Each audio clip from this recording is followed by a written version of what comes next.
자, 오늘 우리 하나님의 말씀은 여호수아서 2장 15절부터 24절 말씀입니다. 여호수아서 2장 15절부터 24절입니다.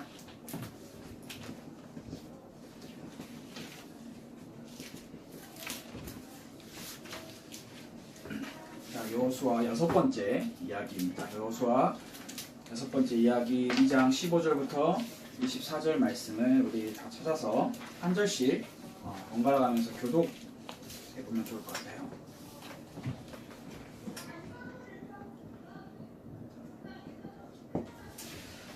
자, 찾아낸 줄로 알고 제가 먼저 읽겠습니다. 라합이 그들을 창문에서 줄로 달아내리니 그의 집이 성벽 위에 있으므로 그가 성벽 위에 거주하였음이라. 라합이 그들에게 이르되 두렵건대 뒤쪽인 사람들이 너희와 마주 실까하노니 너희는 산으로 가서 거기서 사흘 동안 숨어 있다가 뒤쪽인 자들이 돌아간 후에 너희에게 그랬느니라. 그 사람들이 그에게 이르되 내가 우리에게 서약하게 한 이 맹세에 대하여 우리가 허물이 없게 하리니 우리가 이 땅에 들어올 때 우리를 달아낸 내 창문에 이 붉은 줄을 메고 내 부모와 형제와 내 아버지의 가족을 다 내 집에 나오라. 누구든지 내 집 문을 나가서 거리로 가면 그의 피가 그의 머리로 돌아갈 것이요 우리는 허물이 없으리라. 그러나 누구든지 너와 함께 집에 있는 자에게 손을 대면 그의 피는 우리의 머리로 돌아오려니와. 내가 우리의 이 일을 주소하면 내가 우리에게 서약하게 한 맹세에 대하여 우리에게 허물이 없으리라. 라합이 이르되 너희의 말대로 할 것이라 하고 그들을 보내어 가게 하고 붉은 줄을 창문에 매니라. 그들이 가서 산에 이르러 뒤쫓는 자들이 돌아가기까지 사흘을 거기 머무르니 뒤쫓는 자들이 그들을 뒤에서 쫓아가자 적을 못하니라. 그 두 사람이 돌이켜 산에서 내려와 강을 건너 눈의 아들 여호수아에게 나아가서 그들이 겪은 모든 일을 고하고 또 여호수아에게 이르되 진실로 여호와께서 그 온 땅을 우리 손에 주셨으므로 그 땅의 모든 주민이 우리 앞에서 간담이 높더이다 하더라. 아멘. 우리가 지난주에 라합이라는 인물에 대해서 함께 말씀을 나눴습니다. 라합이 두 명의 정탐꾼들을 자기 집에 숨겨주고 그 정탐꾼들을 찾으러 온 사람들에게 명백하게 거짓말을 하죠. 우리는 지난주에 그 이야기를 들었어요. 그러면서 정탐꾼과 라합 간에 계약이 성립이 돼요. 내가 너희에게 이렇게 베풀어 준 것처럼 너희도 나와 내 집을 구해달라 라고 이야기해요. 그 이어서 오늘 내용이 이어지는데 이제 라합과 정탐꾼들의 계약이 끝나고 이 정탐꾼들은 자신들의 목적 여리고성을 엿보는 그 목적을 다 완수하고 다시 여호수아에게 돌아가야 해요. 기다리고 있기 때문에 라합이 정탐꾼들에게 그냥 돌아가라 하지 않고 3일 동안 숨어 있다가 돌아가라고 이야기를 하고 있어요. 그리고 계약의 조건을 다시 한번 확인하는데 그 조건이 오늘 우리가 함께 읽은 말씀 속에 들어있어요. 그리고 그 계약의 징표가 오늘 우리가 함께 나눌 말씀의 제목인 붉은 줄이었어요. 정탐꾼들은 참 다행히도 무사히 여호수아에게 돌아가고요. 정탐꾼들은 자신이 보고 있었던 모든 이야기를 여호수아에게 다 똑같이 이야기를 해요. 정탐꾼의 임무는 몹시 성공적으로 마쳤다라고 이야기를 할 수 있어요. 오늘은 우리가 함께 지난주에 이어서 라합이라는 인물에 대해서 계속 함께 이야기를 나눠보면 좋을 것 같아요. 오늘 성경 말씀에 보면 15절부터 16절을 한번 우리가 볼 수 있는데 이제 라합이 더 이상 계속 그 사람들을 숨겨줄 수 있는 노릇이 아니에요. 왜냐하면 정탐꾼들은 거기 계속 가서 눌러 살아야 하는 임무가 아니라 3일이라는 기간을 주고 갔다가 다시 돌아오라 라고 하는 분명한 목적이 있었기 때문에 여호수아는 분명하게 그 이스라엘 백성들은 기다리고 있었을 거예요. 내가 이제 저 여리고성을 점령하러 가기까지 이 정탐꾼들을 먼저 보내서 그들이 가지고 온 정보를 가지고 이제 전략을 짜기 위해서 분명히 기다리고 있었을 거예요. 이제 라합과 그 정탐꾼들 간의 계약이 끝나고 이제 그 계약을 통해서 얻은 정보를 간담이 녹았다. 정신을 잃었다. 이미 하나님께서 여리고성을 우리에게 주셨다라고 이야기를 한다. 그런 것을 이제 가서 전달해줘야 하는 임무를 가지고 있어요. 그런데 참 난감한 상황이에요. 왜냐하면 성문은 이미 닫혀 있어요. 성문이 이미 닫혀 있고 정탐꾼들이 문으로 두 발로 멀쩡하게 걸어서 나갈 수는 없는 상황이에요. 그래서 라합이 오늘 성경 말씀에 15절 16절에 나오는 말씀에 자신의 집에 창문에 집을 달아서 줄을 타고 내려갔도록 도와줬다. 라합의 집이 그 끝에 있었나 봐요. 끝에 있어서 창문을 타고 바깥으로 빠져나갈 수 있게끔 도와줬다라고 이야기하고 있어요. 그리고 라합의 거짓말을 들은 정탐꾼들을 찾으러 온 여리고성의 사람들이 라합이 이렇게 이야기를 했잖아요. 나간 지 얼마 안 됐으니까 너희가 뒤쫓아가면은 찾을 수 있을 거다. 여기서 우리가 한번 같이 생각해 볼 부분이 뭐냐면 제가 그림을 진짜 못 그려요. 자, 이 여리고성이에요. 이 여리고성인데 여리고성에 문이 있어요. 네. 자, 문이에요. 오케이. 자, 이게 기준이에요. 한 가운데라고 생각을 해봤을 때 이스라엘 백성들, 즉 여호수아와 이스라엘 백성들이 이제 건너올 요단강은 동쪽이에요.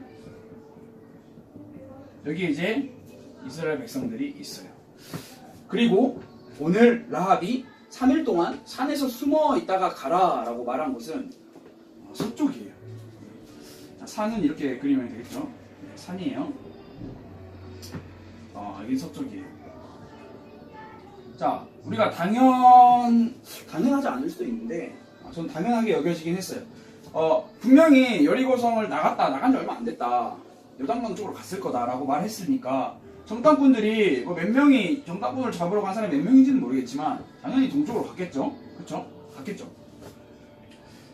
그러면 이제 라합의 창문에 밧줄을 타고 내려오겠죠. 사람들이 여기 내려왔어요. 그러면 이 사람들은 가야 될 방향이 당연히 동쪽이잖아요. 그렇죠? 방향이 같아요. 근데 이 정탐꾼들을 잡으러 간 사람들이 먼저 출발했기 때문에 갔다가 돌아오는 길에 마주칠 수도 있지 않았을까요? 라합이 기생이라는 신분을 가진 라합이 좀 똑똑했던 것 같아요.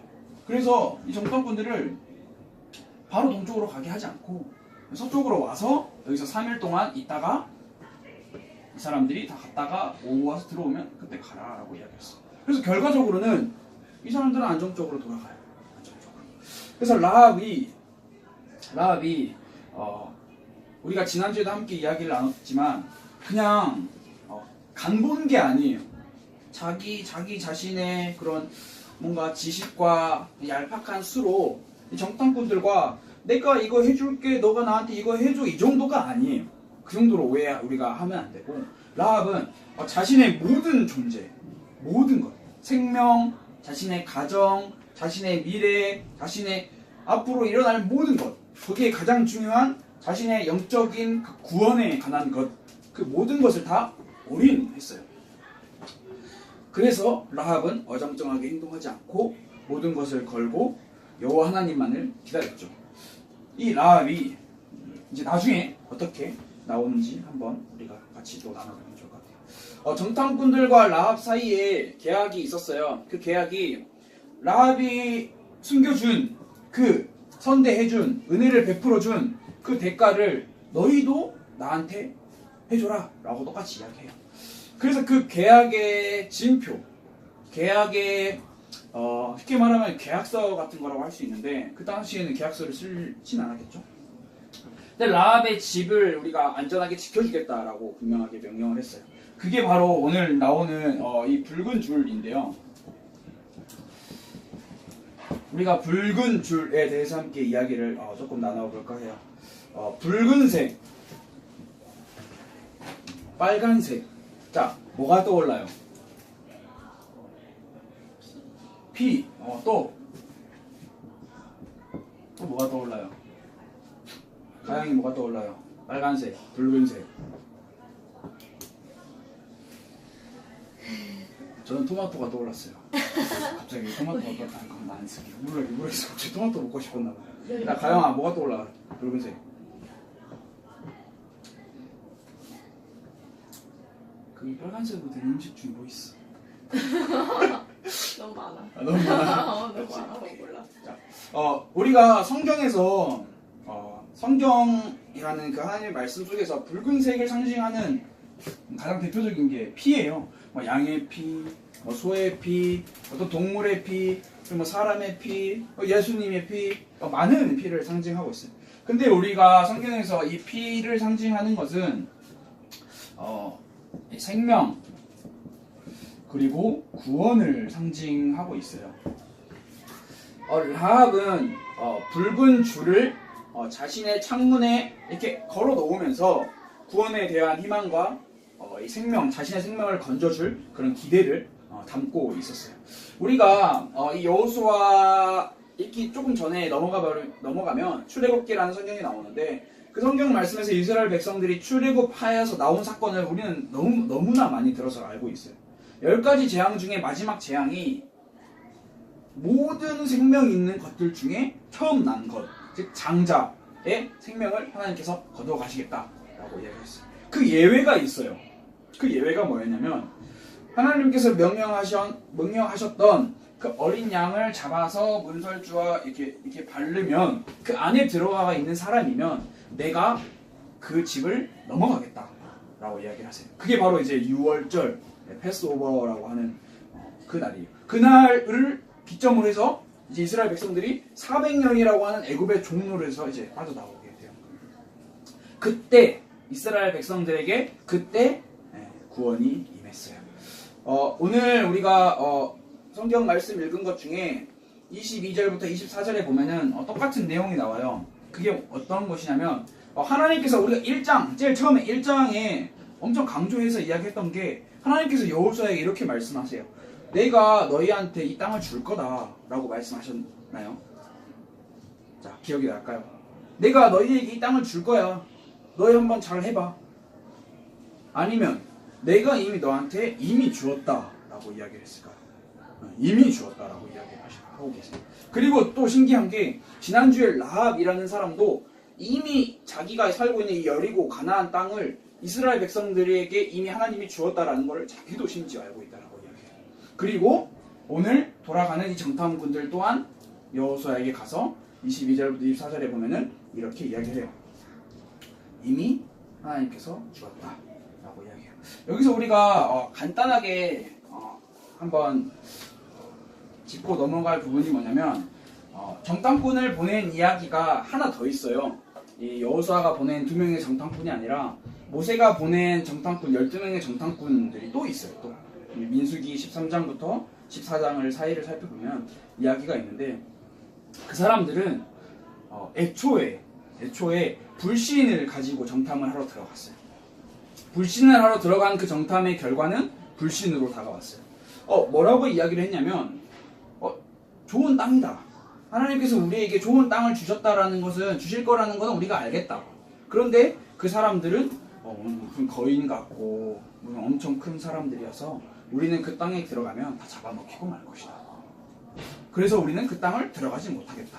라고 이야기를 해요. 12명 중에 10명의 정탐꾼이. 그래서 그 소리를 들은 이스라엘 백성들이 미치고 팔짝 뛰는 거예요. 아니 왜 나를 여기까지 데리고 와서 저 거인들의 손에 죽게 하냐. 날 그냥 내버려 두지. 하지만 그때 딱 2명이 반대를 해요. 아니다. 하나님께서 이미 나에게 저 땅을 우리에게 주셨다. 그런데 그 결과 이스라엘 백성들의 결과가 뭐였냐면 그 사람들을 돌로 쳐 죽이려고 해요. 그 이스라엘 사람들의 그때 당시에 12명의 정탐꾼 중에 10명과 이번에 돌아온 2명의 정탐꾼들과는 좀 많이 상반된 결과를 가지고 있어요. 오늘 우리가 라합이라는 인물을 지난주부터 같이 봤는데 라합이라는 인물을 통해서 딱 하나를 기억할 수 있어요. 여러 가지를 기억할 수 있어요. 그렇지만 우리가 함께 꼭 기억해야 할 부분이 뭐냐면 좀 어려운 거긴 한데 구원이라는 거예요.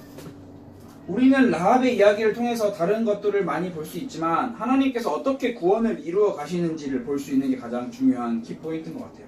이 구원이라는 것은 우리의 손으로 어떻게 해볼 수 있는 게 아니라 하나님의 손에 전적으로 달려있는 거예요. 쉽게 말해서 하나님의 것이에요. 그 누구도 빼앗을 수 없는 하나님의 것.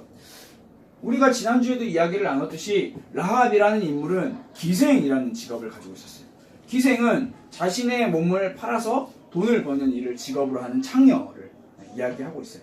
그러면 우리가 사회적인 눈이나 우리 인간적으로 겉으로 드러나는 우리의 시선으로 바라보면 라합이라는 기생은 아무 보잘것없는 사람이었어요. 하지만 하나님께서는 그런 거에 별로 신경 쓰지 않으세요. 어떤 거에 신경 쓰시냐?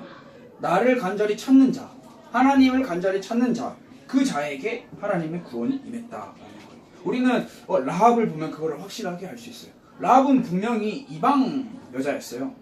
하나님의 선택을 받은 이스라엘이라는 그런 성스러운 민족에 속한 그 사람들이 아니라 분명히 가나안 땅 여리고 성에 살고 있던 심지어 기생이었던 라합에게 나는 하나님을 믿는다. 하늘에서도 땅에서도 나의 하나님이신 하나님을 나는 믿는다.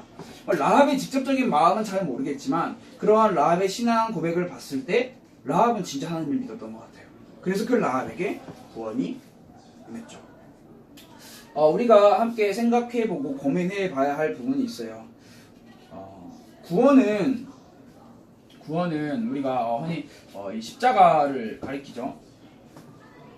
십자가의 피 함께 나눴는데 십자가의 피, 십자가의 사랑을 이야기해요. 그렇지만 이 십자가의 피와 십자가의 사랑은 합리적이고 굉장히 이성적이고 굉장히 율법적인 그런 사고에서 얻을 수 있는 게 전혀 아니에요. 하나님에 대한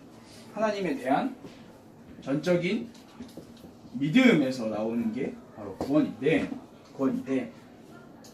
이 전적인 믿음은 내 모든 것을 쉽게 말해서 내가 모든 것을 바쳐야 되는 건데 그 모든 것을 바치는 게 이제 뭐 어떤 걸로 이렇게 쉽게 설명할 수 있는 건 아니에요. 하지만 우리의 마음속에 내가 정말로 하나님의 구원이 필요하다라고 할 수 있는 그 마음이 있어야 되는 거예요. 우리가 라합을 통해서 분명히 볼 수 있어요. 라합의 행동을 보면 라합의 행실을 보면 합리적인가요? 비합리적인가요? 라합의 행동을 보면 윤리적인가요? 비윤리적인가요? 또 하나 생각해볼까요? 라합의 행동을 보면 도덕적인가요? 비도덕적인가요? 우리가 지식으로 세상의 학문으로 많이 배웠던 합리적이고 윤리적이고 도덕적이라는 그런 수많은 가치, 그 가치에 라합을 집어넣어버리면 라합은 다 비도덕, 비합리, 비윤리적인 사람이에요. 하지만 그러한 가치, 이 가치들이 아래에 있다라고 생각을 해버리면 이 구원이라는 가치는 그런 것들보다 그런 것들이라고 말할 수 있을 만큼 더 높은, 더 위대한 가치인 거예요. 우리가 바라보고 살아야 할 그 가치가 합리적이냐 도덕적이냐 윤리적이냐에 있는 게 아니라 구원을 바라보고 살아야 하는 거예요. 여러분들의 마음에, 우리의 마음에 구원의 가치 그리고 구원이 기준이 돼야 하는 거예요. 그게 어떤 말이냐면 내 삶에 예수님이 필요하다라고 매일매일 매 순간순간마다 고백할 수 있는 거예요. 우리는 내 삶에서 필요한 게 참 많아요. 하지만 십자가가 필요하다, 예수님이 필요하다라고 고백하는 것은 참 어렵죠. 우리가 착각해서는 안 되는데 구원에 대해서는 절대 그 어떠한 착각도 해서는 안 돼요. 혹시 이런 생각을 하고 있는 사람들도 있을 수 있어요. 아니 라합 같은 기생, 창녀에게나 구원을 간절히 바라는 게 필요하겠죠. 저는 기생이 아니고 저는 창녀가 아니에요. 또 라합은 더 이상 잃을 게 없으니까, 가진 게 없으니까 모든 것을 다 바칠 수 있었겠죠. 온전히 하나님만 찾을 수 있었겠죠. 저는 아니에요 라고 많은 사람들이 생각을 해요. 심지어 이거는 하나님을 믿지 않는 사람들에게 해당하는 말이 아니라 하나님을 믿는 사람들이 심지어 그렇게 생각을 해요. 그래서 하나님과 무언가를 자꾸 이렇게 저울질하려고 하는 신앙생활을 참 많이 하곤 해요. 그러나 우리가 생각해보고 우리가 깊이 고민해봐야 할 점은 뭐냐면 우리는 다 라합 같은 존재예요. 그 어떤 누구도 나는 라합과 같은 존재가 아니에요 라고 말할 수 없어요. 그건 어떤 말이냐면 모든 인간은 라합과 같은 죄인, 즉 죄인에게는 구원이 필요하다. 구원을 간절히 원하는 마음이 필요하다는 겁니다. 어떤 사람에게도 자신의 환경이나 수준이나 기준에 따라서 구원이 기준이 되진 않아요. 그러한 모든 것과는 상관없이 구원이라는 기준은 내 마음에 예수님이 필요해요. 내 마음에 예수님이 꼭 있어야 해요 라고 하는 그 믿음의 기준에, 오로지 그 믿음의 기준에서 결정되는 거예요. 구원은 오직 이 그리스도의 피 그리고 그리스도의 사랑으로만 받을 수 있는 거예요. 우리가 함께 말씀을 정리해 보도록 하겠습니다. 우리의 삶 속에서 라합의 삶처럼 반드시 믿음이냐 아니면 뭐 윤리, 합리, 도덕이냐 선택해야 되는 순간이 반드시 올 거예요. 그러는 순간에 나는 지금 괜찮은데 나는 지금 왠지 구원 나랑 지금 좀 괜찮은 것 같은데 라고 생각을 하다가는 이제 나머지 여리고성에 있는 사람들처럼 여리고가 이렇게 무너지는 그 아래에 깔리게 되는 거죠. 분명히 그 사람들도 이스라엘 백성들이 온다라는 소문을 분명히 들었을 거예요. 라합만 듣진 않았을 거예요. 하지만 그들의 반응은 구원을 바라는 믿음에 있지 않고 그들을 대적하여 어떻게 무찌르고 싸울 것인가에 있었어요. 라합은 정말 간절히 여호와 하나님의 구원을 소망했어요. 한낱 보잘것없는 기생인 라합이 마태복음 1장에 보면 예수님의 왕의 족보에 들어가 있는 엄청난 축복이 있어요. 그리고 신약 성경에서 지난주에 얘기를 나눴죠. 믿음으로 그리고 행함으로, 믿음과 행함의 대표적인 인물이 바로 라합으로 칭송을 받고 있어요. 분명히 라합이 처음부터 와 엄청 위대한 사람이다 라고 된 게 아니에요. 그냥 순전히 라합의 중심의 그 믿음의 고백이 라합을 인생을 그렇게 이끌어내게 된 거예요. 그래서 우리의 삶 가운데 매 순간마다 이러한 라합의 고백, 또 라합의 믿음, 라합의 행함이 있기를 기도합니다. 우리가 말씀을 나누고 말씀을 마치고 함께 고민해볼 사항이 있어요. 먼저 1번은 정탐꾼과 라합 사이의 징표는 무엇이었나요? 두 번째, 정탐꾼들은 돌아가서 무엇을 했나요? 세 번째, 나는 구원이 필요한가요? 우리 함께